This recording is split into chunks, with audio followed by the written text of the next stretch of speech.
Top quality और consistent performance के लिए सिर्फ सिल्वर पंप्स, नाम याद रखना।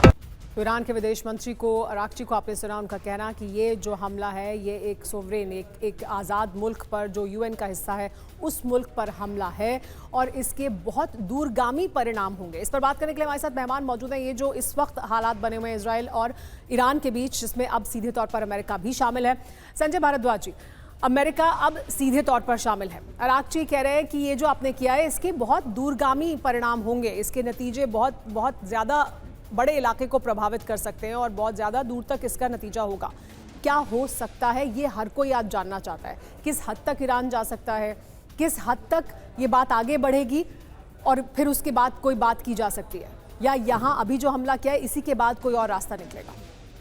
देखिए सुमेरा, बात जहाँ तक अमेरिका और न्यूक्लियर इश्यूज़ की बात है तो निश्चित रूप से देखिए बहुत बड़ा एक तबका है वो ईरान को न्यूक्लियर वेपन एक्वायर करने से रोक रहा है। वो चाहे मिडिल ईस्ट में हो, कोई भी कंट्री मिडिल ईस्ट में आज ईरान के न्यूक्लियर प्रोग्राम को समर्थन नहीं देता है। चाहे वो ओमान भी हो, ओमान कह रहा है कि भाई डायलॉग से आप इसको लेके आइए, लेकिन सऊदी अरबिया, यूएई, बाकी जितने भी देश हैं वो इस बात को एक्सेप्ट नहीं करते कि ईरान न्यूक्लियर, क्योंकि वो एक तरीके के से सिक्योरिटी डिलेमा क्रिएट करता है, एक इनसिक्योरिटी इस एनवायरनमेंट में लेके आता है। लेकिन सवाल यहाँ आता है कि क्या अमेरिका इस यहाँ तक रुक पाएगा? अमेरिका क्या सिर्फ न्यूक्लियर टारगेट को ध्यान में रख रहा है? मुझे लगता है इसके बियॉन्ड आगे भी जाएगा, क्योंकि ये हर कोई जानना चाहता है। खमनेई का इशू है ना, वो सबसे बड़ा इशू है कि अमेरिका जो थियोक्रेटिक स्टेट है उसको एक्सेप्ट नहीं करता, खमनेई की लीडरशिप को एक्सेप्ट नहीं करता, क्योंकि वो चैलेंज कर रहा है। और दूसरी बात, खमनेई को कौन नहीं जाने देगा? चीन नहीं जाने देगा,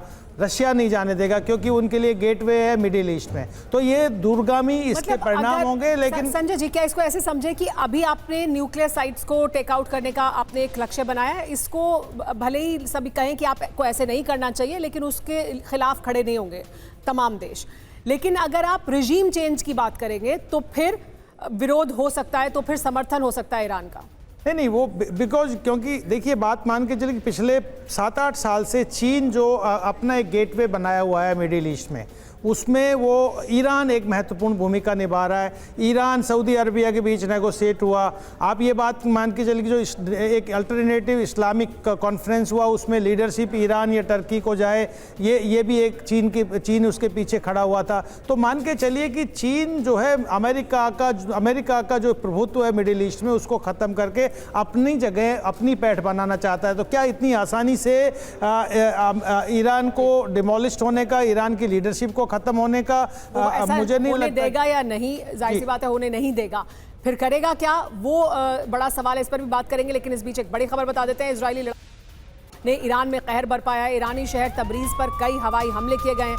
तबरीज में स्ट्राइक से भारी तबाही की खबर है।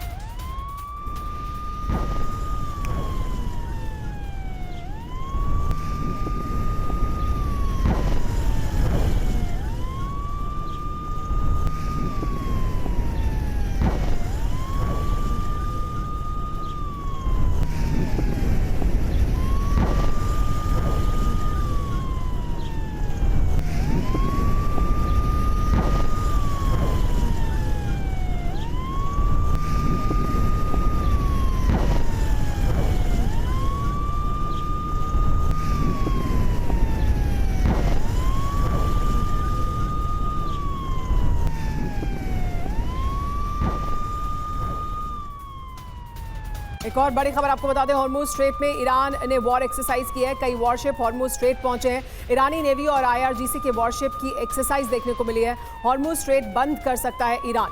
तो देखिए ये एक इलाका है जहां पर ईरान अपना असर दिखा सकता है। किस तरह से देखिए ईरानी नेवी और आईआरजीसी एक्सरसाइज कर रही है यहाँ पर। यह हॉर्मुज स्ट्रेट है और इसे बंद कर सकता है ईरान और फिर इससे दुनिया पर असर पड़ेगा ईरान के। लेकिन तबरीज में अटैक की नई तस्वीर सामने आ गई है। इजराइल ने थोड़ी देर पहले ही यहां पर स्ट्राइक की है।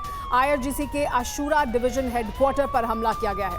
लगातार इजराइल द्वारा मल्टीप्रॉन्ग्ड हमले किए जा रहे हैं, जहां एक तरफ न्यूक्लियर साइट्स पर हमला किया गया, उसके अलावा ईरान में जो सेना है, आईआरजीसी है, जो वहाँ की लीडरशिप है, उसे भी चुन चुनकर ख़त्म किया जाने की जो प्रक्रिया है वो लगातार आगे बढ़ रही है हॉर्मुज स्ट्रेट को लेकर। लेकिन जो बड़ी जानकारी आ रही है वो आपको बता दें, ईरानी अधिकारियों ने ऑयल शिप को रोका है। यूरोप जाने वाले ऑयल शिप को रोका गया है। यूरोप जाने वाले ऑयल शिप को हॉर्मूज से जाने की इजाज़त नहीं दी जा रही है। तो ये जगह बंद की जा सकती है ईरान द्वारा और इसका असर फिर यूरोप में और बाकी तमाम देशों में देखने को मिल सकता है। फिलहाल जो जानकारी मिल रही है उसके मुताबिक एक ऑयल शिप को ईरानी अधिकारियों ने रोक दिया है हॉर्मूज में। हॉर्मूज स्ट्रेट ठप करेगा क्या ईरान, ये बड़ा सवाल है और अगर ऐसा होता है तो फिर इसका असर क्या होगा वो भी जानना जरूरी है। हॉर्मूज स्ट्रेट को आप भी जान लीजिए कि दरअसल ये है क्या।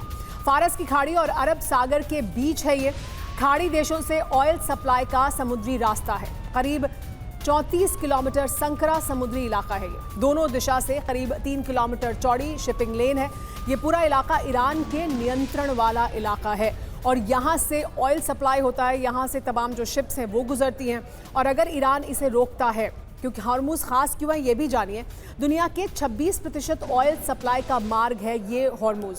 हॉर्मूज ठप होने पर ऑयल की कमी हो जाएगी।